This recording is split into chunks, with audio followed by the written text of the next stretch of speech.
नमस्कार. गरजा रायगड 7 संवाद या वृत्तवाहिनीत आपलं स्वागत आहे. तर चला पाहूया आजच्या ताज्या घडामोडी. सेलिब्रेशन रिसॉर्ट कुंटणखाना प्रकरणाला 2 महिने पूर्ण. मुख्य आरोपी अद्याप पोलिसांकडून दूर. जामिनावरून न्यायालयीन घडामोडींना वेग. पेण तालुक्यात बोरगाव हद्दीतील सेलिब्रेशन रिसॉर्ट 23 मार्च रोजी पेण पोलिसांनी टाकलेल्या धाडीत उघडकीस आलेल्या कुंटणखाना प्रकरणाला आता 2 महिने पूर्ण झाले असून अद्यापही या प्रकरणातील न्यायालयीन आणि पोलिसीय कारवाई सुरूच आहे. या कारवाईत 3 महिलांची सुटका करण्यात आली होती, तर घटनास्थळावरून 4 जणांना ताब्यात घेण्यात आले होते. या 4 जणांजवळून पोलिसांनी मिळालेल्या माहितीनुसार या प्रकरणात सुनील मेहता, गणेश अण्णा, राजू मंडल आणि गणेश गायकर या 4 जणांविरुद्ध गुन्हा दाखल करण्यात आला होता.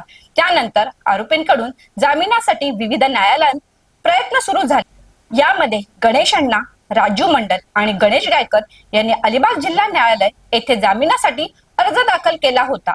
मात्र जिल्हा सत्र न्यायालयाने त्यांचे अर्ज फेटाळून लावले. त्यानंतर राजू मंडल आणि गणेश गायकर यांनी मुंबई उच्च न्यायालय येथे धाव घेतली.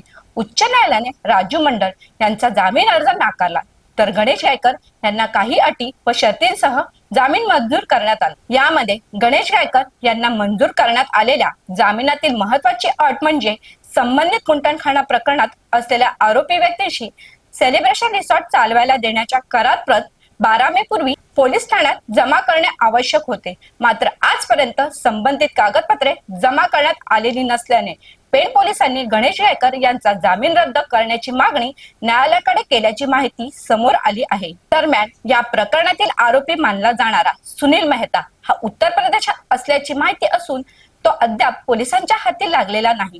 इतर आरोपींकडूनही न्यायालयीन दिलासा मिळवण्यासाठी हालचाली सुरू असल्याचे समजते.